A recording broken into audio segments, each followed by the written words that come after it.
Tayo maging karapat-dapat makinabang sa pagdiriwang na ito, aminin natin ng lakas loob ang ating nagawang pagkakasala at naging pagkukulang sa Diyos, sa ating kapwa, maging sa ating sarili.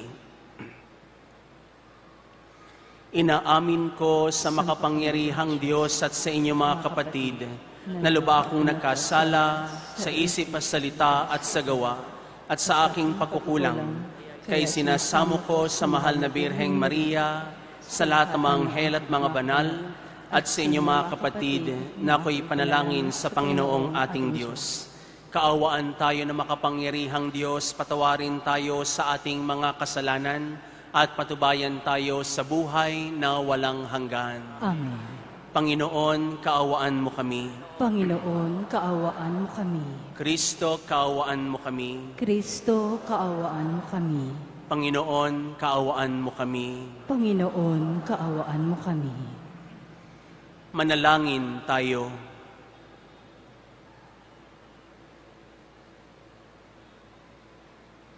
Ama naming makapangyarihan, buong galak naming pinararangalan ang alaala ni Santa Escolastica. Ang pagtingin namin sa Kanya bilang huwaran sa katapatan ay magbunga nawa ng aming pagkakaroon ng maasahang pag-ibig sa aming paglilingkod sa iyo at sa pamumuhay sa walang maliw mong kagalakan sa pamagitan ni Jesucristo kasama ng Espiritu Santo ngayon at magpa sa walang hanggan. Amen.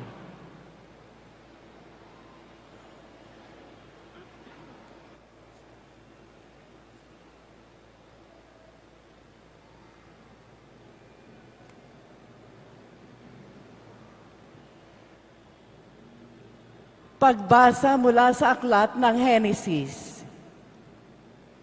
Ang ahas ang pinakatuso sa lahat ng hayop na nilikha ng Panginoon. Minsay tinanong nito ang babae, "Totoo bang sinabi ng Diyos na huwag kang kakain ng anumang bungang kahoy sa halamanan?" Tumugon ang babae, "Hindi naman. Ipinakakain sa amin ang anumang bunga sa halamanan. Huwag lamang ang bunga ng puno na nasa gitna niyon. Pag kami raw ay kumain ng bunga nito o humipo man lamang sa punong iyon, mamamatay kami." "Hindi totoo iyan. Hindi kayo mamamatay," wika ng ahas.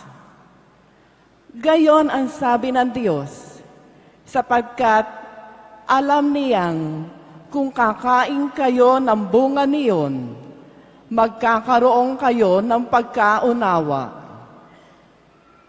Kayo'y magiging parang Diyos. Malalaman ninyo ang mabuti at masama. Napakaganda sa paningin ng babae ang punong kahoy, at sa palagay niya'y masarap ang bunga nito. Nabuo sa isipan niya na mabuti ang maging marunong, kaya't pumitas siya ng bunga at kumain. Kumuha rin siya para sa kanyang asawa. Kumain din ito. Nagkaroon nga sila ng pagkaunawa matapos kumain. Noon nila nalamang sila'y hubad. Kaya kumuha sila ng mga dahon ng igos, pinagtagni-tagni, at ginawang panakip sa katawan. Pagdadapit hapon, narinig nilang naglalakad sa halamanan ang Panginoon, kaya't nagtago sila sa kahuyan. Ang salita ng Diyos. Salamat sa Diyos.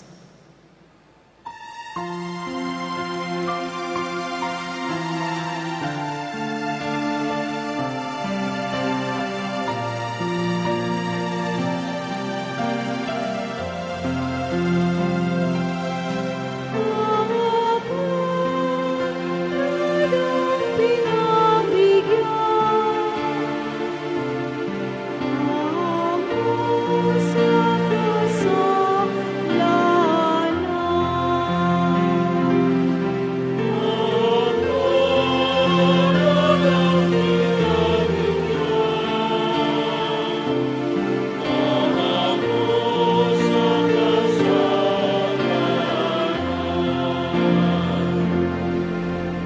Mapalad ang tao na pinatawad na yaong kasalanan at nalimot na rin ang kanyang nagawang mga pagsalansang.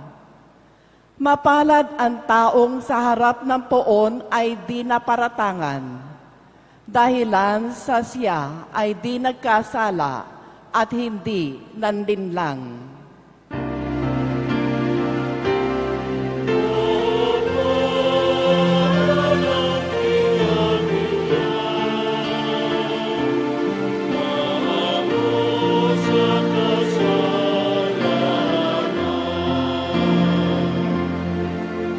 Ako ay lumapit sa iyong harapan at salay inamin.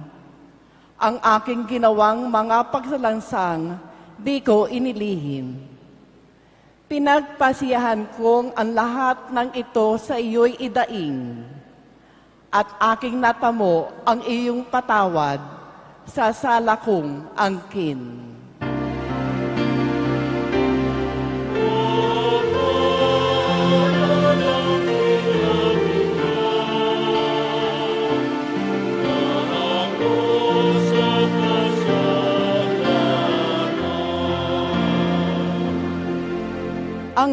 Ang lahat ng tapat sa panahong gipit dapat manalangin. Upang bumugso man ang malaking baha, di sila abutin.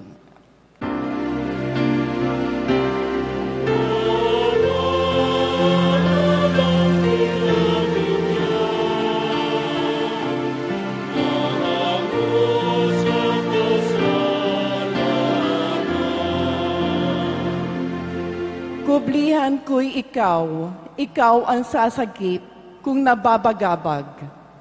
Aking aawitin ang pagkakalinga at iyong pagliligtas.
Sumainyo ang Panginoon.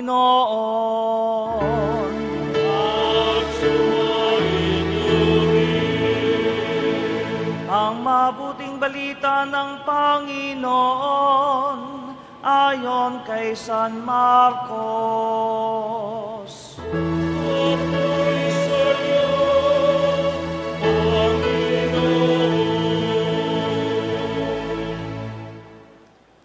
Noong panahong iyon, pagbabalik ni Jesus mula sa lupain ng Tiro, dumaan siya sa Sidon at nagtuloy sa lawa ng Galilea. Matapos tahakin ang lupain ng Decapolis, dinala sa kanya ang isang lalaking bingi at utal, at ipinamanhik nila na ipatong sa taong ito ang kanyang kamay. Inilayo muna siya ni Jesus sa karamihan at isinuot ang kanyang mga daliri sa mga tenga nito. Pagkatapos, lumura at hinipo ang dila nito. Tumingala si Jesus sa langit at nagbuntong hininga at sinabi sa tao, Ephata, ibig sabihin ay mabuksan. At nakarinig na ito, nawala ang pagkautal at nakapagsalita na ng malinaw. Sinabi ni Jesus sa mga tao na huwag ibalita ito kanino man. Ngunit kung kailan sila pinagbabawalan, ay lalo naman nilang ipinamamalita ito. Sila'y lubhang ng gilalas at ang wika, anong buti ng lahat ng kanyang ginawa, nakaririnig na ang bingi at nakapagsasalita ang pipi. Ang mabuting balita ng Panginoon. Purihin ka namin, Panginoong Jesucristo.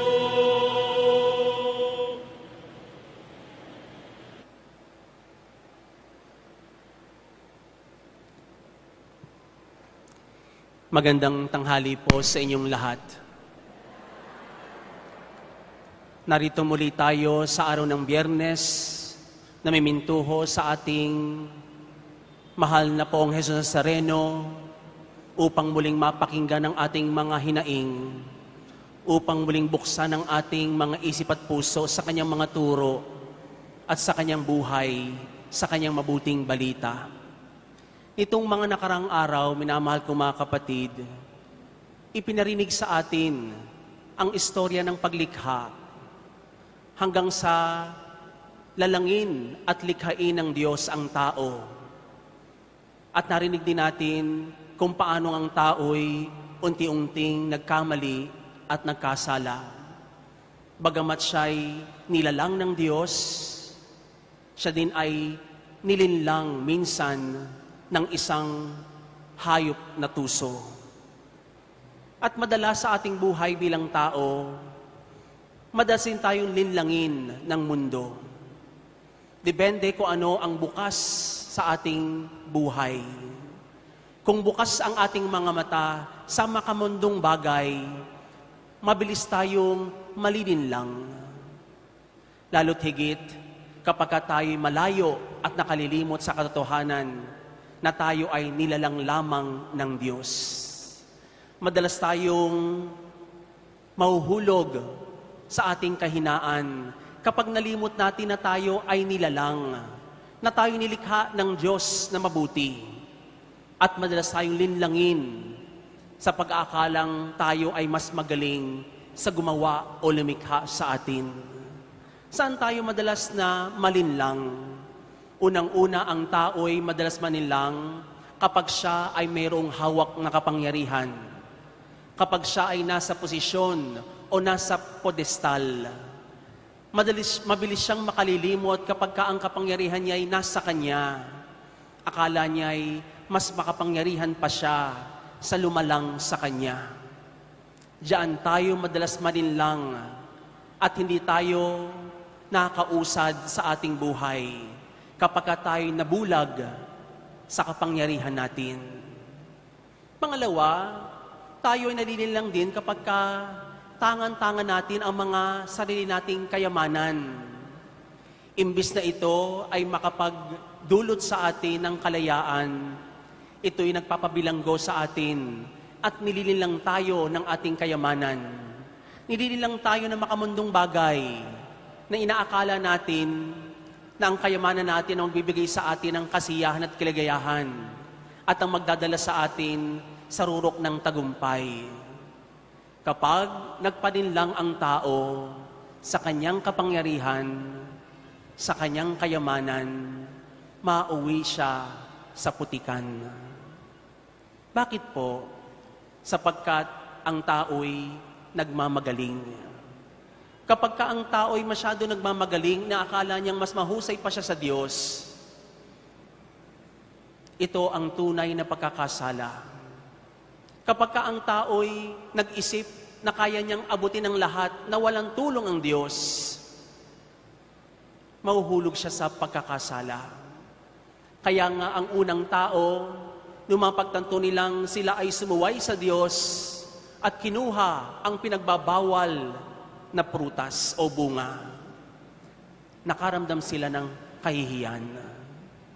At ang pagkahiya ay naramdaman ng tao kapag ka na-realize natin o napagtanto natin na tayo ay kinapos sa inaasahan sa atin. Kapag ka tayo ay kinapos sa pagmamagaling, kapag ka tayo ay kinapos sa pagmamalaki, kapag ka tayo ay kinapos sa ating lakas. Kaya hindi natin maaaring ihambing ang kakayahan natin sa kakayahan ng Diyos. Mabuti ang Diyos sa lahat. Kaya nga sa ating ebanghelyo, minabuti niyang buksan ang tainga ng isang taong bingi. Higitin ang dila ng taong utal upang ito'y turuan. Hindi ba sa ating ebanghelyo sinasabi, ipinasok ni Jesus ang kanyang daliri sa tainga ng bingi? Sa pag-iisip ko, siguro ang ginapit ni Jesus ay ang kanyang hintuturo upang maituro niya sa taong bingi ang kanyang salita. Na dito dapat ipasok ang mabuting balita, na ituro ito sa pamagitan ng tainga at ipasok sa kanyang puso at ilabas muli sa pamagitan ng kanyang dila. Minamahal ko mga kapatid, marami sa atin, sa pagharap natin sa ating mahal na Panginoon Jesus Nazareno, gusto natin madalas, yung panalangin natin, yung gusto ko ang dapat na mapakinggan. Baka nakakalimot tayo o baka malinlang tayo na sa pagharap natin sa Nazareno, tayo pala ay sarado. Sarado tayo sa kanyang kalooban. Unang-una sa lahat, buksan ang tainga sa salita ng Diyos. Ilawit ang dila upang siya'y papurihan. Buksan ang puso't kalooban sa paghihirap ni Jesus upang tayo'y maitampok niya sa kanyang kaharian. Minamahal ko mga kapatid, sinasabi ni Jesus sa atin ngayon, Ephphatha, mabuksan ka. Mabuksan ang iyong isip, mabuksan ang iyong puso, mabuksan ang iyong mga palad sa pagtulong sa kapwa, mabuksan ang iyong buhay sa kalooban ng Diyos. At siya na ang bahala kapag natuto kang magbukas. Marahil sa nangyayari sa ating kapaligiran ngayon ay marami ring mga nagbibingi-bingihan. Maraming tikom ang bibig sa katotohanan. Bakit hindi tayo lumapit sa ating mahal na Poon at hilingin sa kanyang buksan din tayo, Ephphatha, upang matutong makinig sa katotohanan, upang maibulala sa pamagitan ng ating bibig ang katotohanan ng kanyang aral. Minamahal ko mga kapatid, ngayon ako sa araw na ito ay nagdiriwang ng aking ika-40 taon ng pagsilang. Pag sinabi po nilang 40 years, dapat pagdating mo ng 40, iniisip mo na yung kahulugan ng iyong buhay. Kasi po, sabi po nung isang pare, kapag 0 to 20, ang hinahanap mo sa buhay ay yung identity mo. Kinikilala mo kung ano ka, yung first 20 years of your existence. Pero pagdating mo raw ng 21 to 40, yung stability raw. Kaya nga kapag 21 to 40 ka na, gusto mo, stabilize na o stable na yung buhay mo. Meron ka ng matinong trabaho, meron ka ng bahay at lupa, meron ka ng tatawaging pamilya. Pero kapag daw humantong ka na sa 40, 41 to 60, not anymore on identity, not even in stability, but the meaning of life. Siguro po marami dito nasa 41 to 60 na rin. naghahanap tayo ng kahulugan ng ating buhay. Hindi natin masusumpungan ang kahulugan ng buhay natin kung hindi tayo naging bukas sa Diyos. Lalo tigit sa Kanyang kalooban.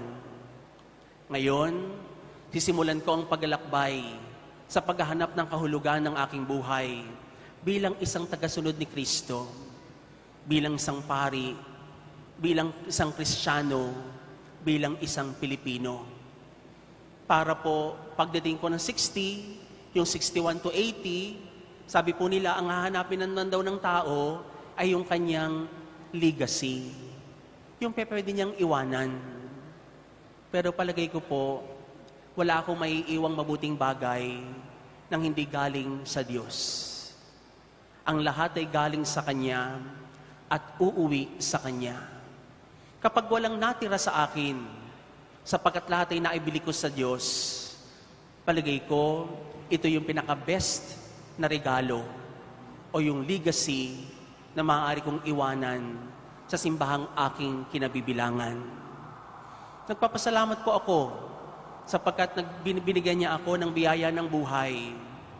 Iginugugol ko ngayon sa paglilingkod sa bayan ng Diyos. Nawa, ipagdasal po ninyo ako na manatiling tapat at mabuti sa bayan ng Diyos.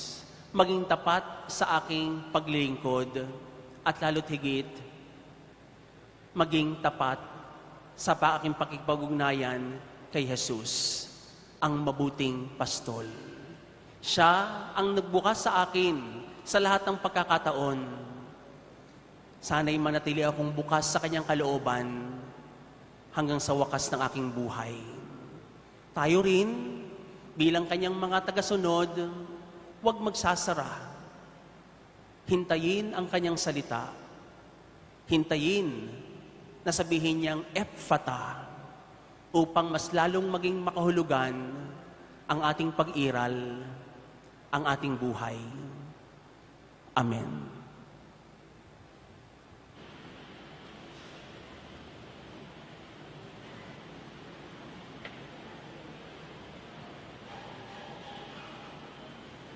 Minamahal kong mga kapatid, tayo'y dapat makinig na mabuti kung nagsasalita ang Panginoong ating Diyos. Sa bawat panalangin natin pong itutugon, Panginoon, dinggin mo ang aming panalangin. Panginoon, dinggin mo ang aming panalangin. Upang tayo ay makinig sa mga paring naghahayag ng mga salitang kailangan natin sa araw-araw na pamumuhay. Manalangin tayo. Panginoon, dinggin mo ang aming panalangin. Upang pakinggan natin ang Panginoon sa tinig ng mga batang nagugutom at pinagmamalupitan ng matatanda. Manalangin tayo. Panginoon, dinggin mo ang aming panalangin. Upang pakinggan ng mga nasa pamahalaan ang katuruan ng simbahang Katoliko tungkol sa pag-aasawa at pagpapamilya. Manalangin tayo. Panginoon, dinggin mo ang aming panalangin. Upang maiparinig natin sa isa't isa ang ating pagdarasal at pag-aawit pag-oras ng pangkalatang pagsamba sa Diyos. Manalangin tayo. Panginoon, dinggin mo ang aming panalangin. Tahimik nating idulog sa Diyos ang ilan pa nating natatangi at pampamilyang kahilingan.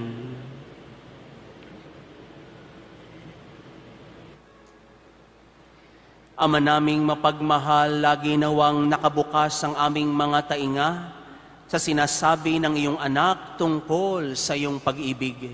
Nakapuri-puri ngayon at magpa sa walang hanggan. Amen. Ang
Manalangin kayo mga kapatid upang pag-ahay natin maging kalugod-lugod sa Diyos samang makapangyarihan.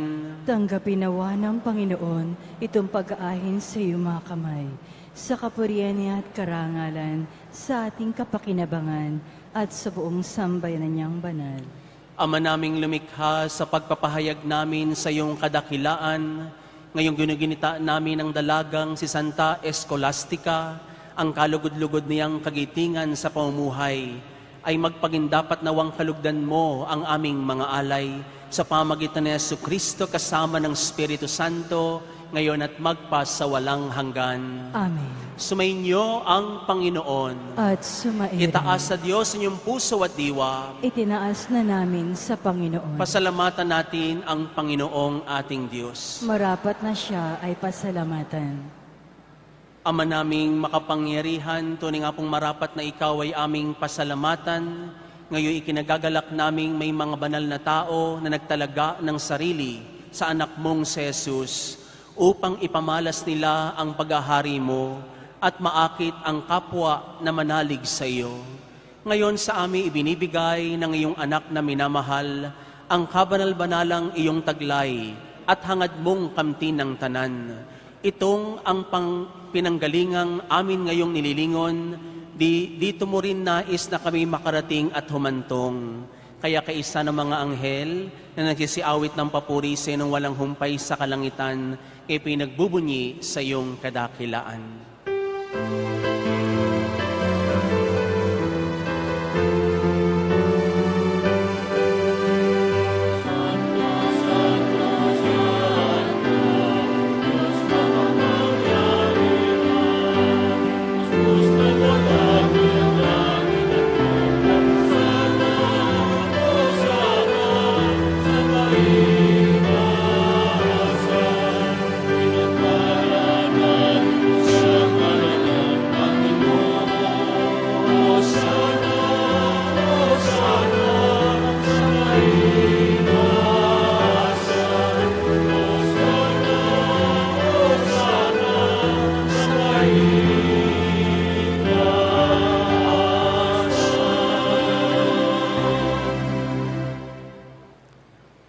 Ama naming banal, ikaw ang bukal ng tanang kabanalan, kaya't sa pamagitan ng iyong Espiritu gayon banal ang mga kaloob na ito, upang para sa amin na maging katawan na dugo ng aming Panginoong Heso Kristo.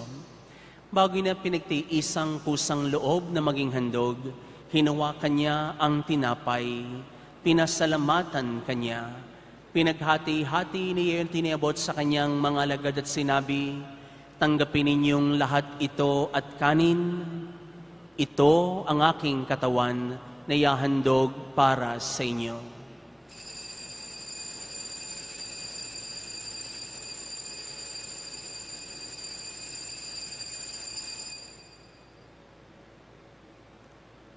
Gayun din naman nung matapos ang hapunan, hinawakan niyang kalis, muli kanyang pinasalamatan. Iniabot niya ang kalis sa kanyang mga alagad at sinabi, tanggapin ninyong lahat ito at inumin. Ito ang kalis ng aking dugo ng bago at walang hanggang tipan. Ang aking dugo na ibubuhos para sa inyo at para sa lahat sa pagpapatawad ng mga kasalanan. Gawin niyo ito bilang pag-aalaala sa akin.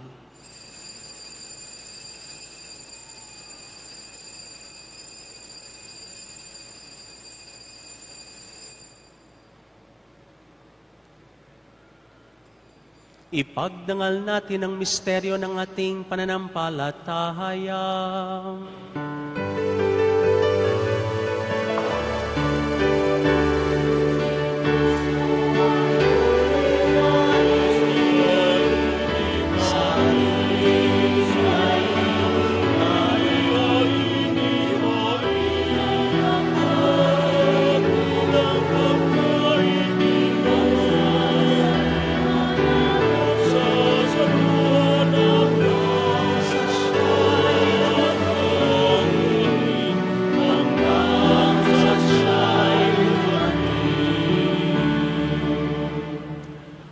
O Ama, ginagawa namin ng pag-aalaala sa pagkamatay at muling pagkabuhay ng iyong anak, Kaya't inialay namin sa iyo ang tinapay na nagbibigay buhay at ang kalis na nagkakaloob ng kaligtasan.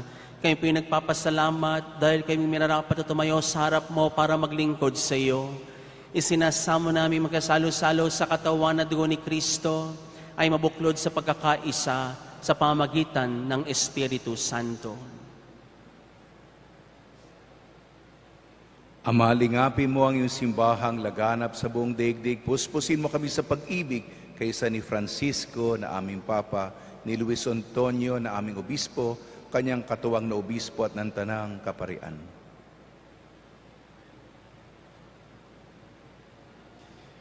Alalahanin mo rin ang mga kapatid mong nahimlay na may pag-asang sila'y muling mabubuhay, gayon din ang lahat ng mga pumanaw.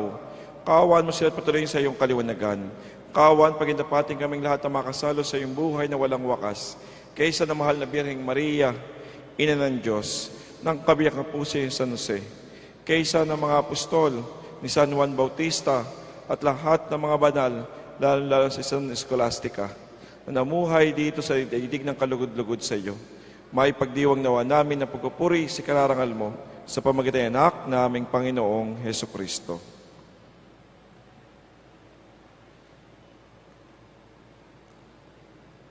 Sa pamamagitan ni Kristo, kasama niya at sa Kanya, ang lahat ng parangal at papuri ay sa iyo, Diyos samang makapangyarihan, kasama ng Espiritu Santo, magpasawalang hanggan.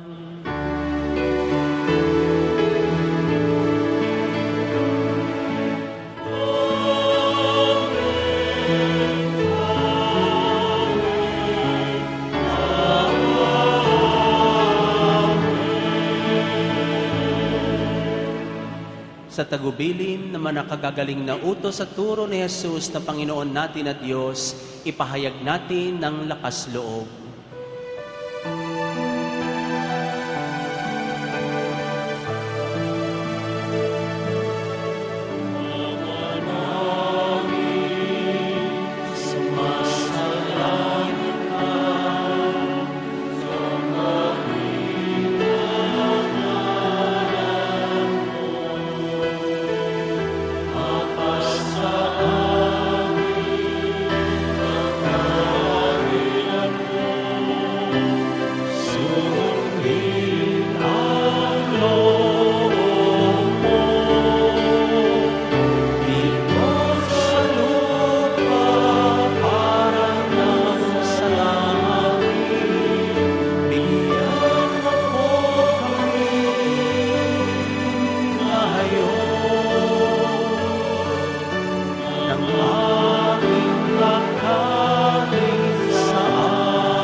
Hinihiling namin na makipiyadya sa lahat ng masama, pagkalooban ng kapayapaan sa araw-araw, iligtas kami sa kasalanan talayo sa lahat ng kapahamakan, samantalang aming pinanabigan ng dakilang araw ng pagpapahayag ng tagapagligtas naming si Jesu Kristo.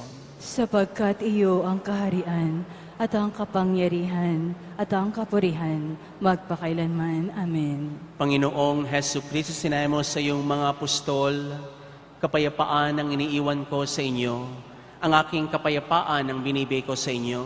Tunghayin mo po ang aming pananampalataya at huwag na huwag ang aming mga pagkakasala. Pagkalooban mo kami ng kapayapaan at pagkakaisa ayon sa iyong kalooban, kasama ng Espiritu Santo ngayon at magpa sa walang hanggan. Amen. Ang kapayapaan at pag-ibig na ating Panginoon ay laging sumainyo. At sumain. Magbigayin po kayo ng kapayapaan ni Kristo sa isa't isa. Peace with you po.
Narito si Jesus, ang kordero ng Diyos. Itong nag-aalis ng ating mga kasalanan, mapapalad tayong inanyahan sa kanyang banal na piging. Panginoon, hindi ako karapat-dapat na magpatuloy sa iyo, ngunit sa isang salita mo lamang ay gagaling na ako. Ipagsunawa tayo ng katawan at dugo ni Kristo para sa buhay na walang hanggan. Amen.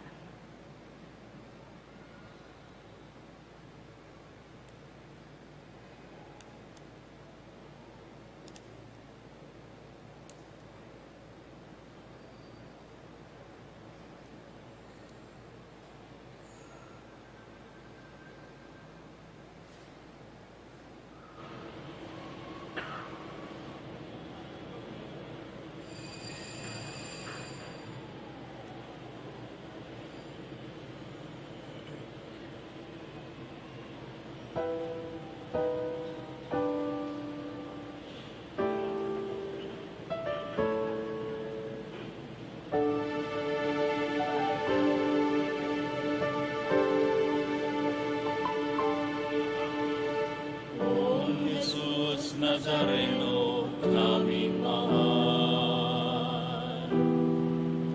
Ang buhay mo sa amin ay inialay. Sa banal na krus, dulot mo'y dakila, tagumpay. Wagas mong pag-ibig sa amin ay iyong ibinigay. Salamat po sa buhay na walang hanggan. Salamat po, ikaw ang aming sangligan.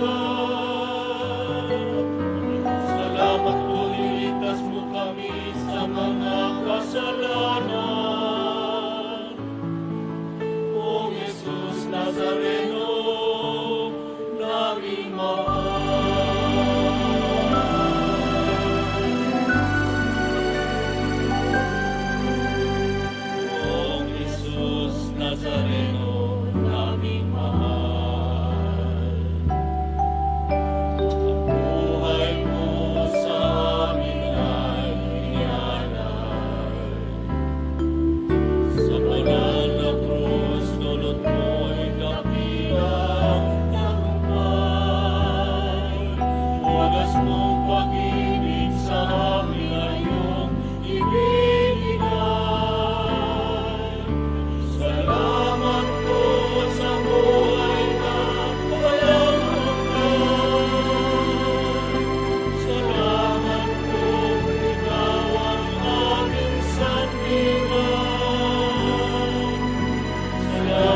ka sa Diyos ang mabuti gawin at manahan kang ligtas sa lupain. Sa Diyos mo hanapin ang kaligayahan. Ang pangarap mo ay matatagpuan.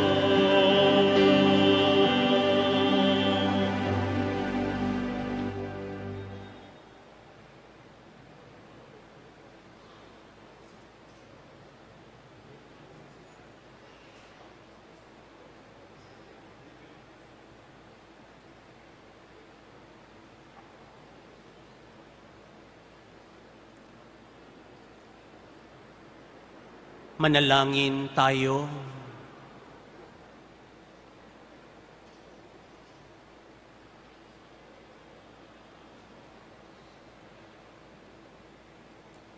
Ama naming mapagmahal, sa pagkasalo namin ngayon sa banal na pakikinabang, matulungan nawa kami ng ulirang katapatan ni Santa Escolastica upang tanging ikaw ang aming mahalin habang inaako namin ang malasakit ni Jesucristo kasama ng Espiritu Santo ngayon at magpa sa walang hanggan.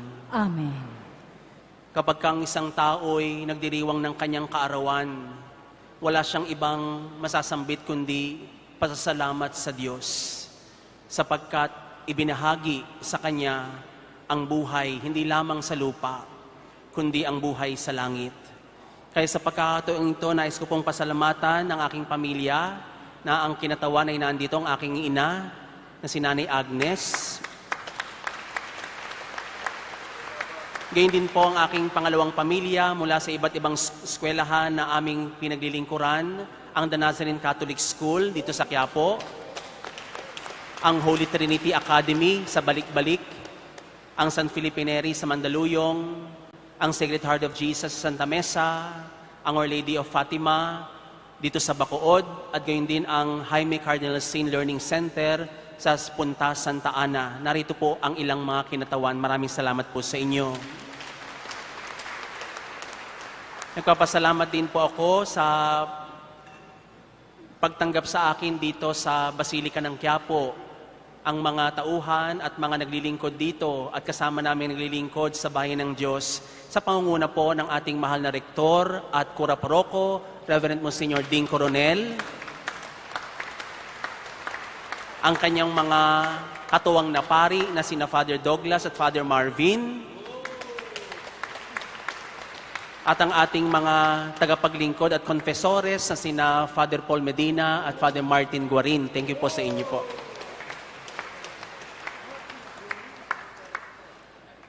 At hindi ko po maaring malimutan ang mahal na pong Jesus Nazareno na siyang nagbibigay ng buhay sa ating lahat. Palakpakan po natin ang ating mahal na pong Jesus Nazareno.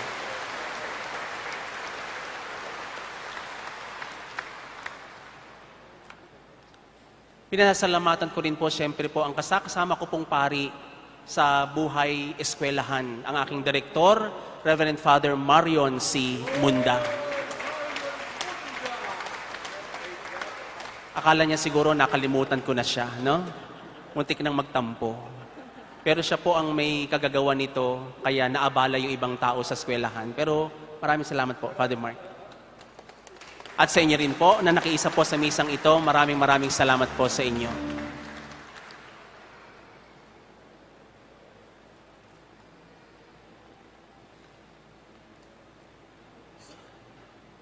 Sumainyo ang Panginoon. At sumairin. Humingi tayo ng awa at pagkapala sa ating mahal na poon. O mahal na pong Jesus Nazareno, inihayag mo sa pamagitan ng krus ang walang maliw na pag-ibig ng Diyos sa katauhan. Pakinggan mo po ang kahilingan ng iyong angkan, nagsusumamo sa iyo at makamtanawa nila ang inyong katugunan at tanggapin ang kasagutan ng may utang na loob na tinatanaw. Basbasan din po ninyo ang mga dala-dala nilang mga imahen, mga larawan at aklat dasalan. Sa pamagitan ng bendisyon na ito, naway maalaala nila ang pangako nila noon sa binyag na ikaw ay kanilang iibig at paglilingkuran bilang Panginoong nabubuhay, ngayon at magpa sa walang hanggan. Amen. At pagpalain po kayo, gayon din ng inyong pamilya, ng makapangyarihang Diyos Ama, Anak, at Espiritu Santo. Amen. Tapos na po ang ating banal na misa, humayo tayong taglay ang kapayapaan at pag-ibig ni Kristo. Salamat sa Diyos.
at ang kain tayo sa buhay na walang hanggan.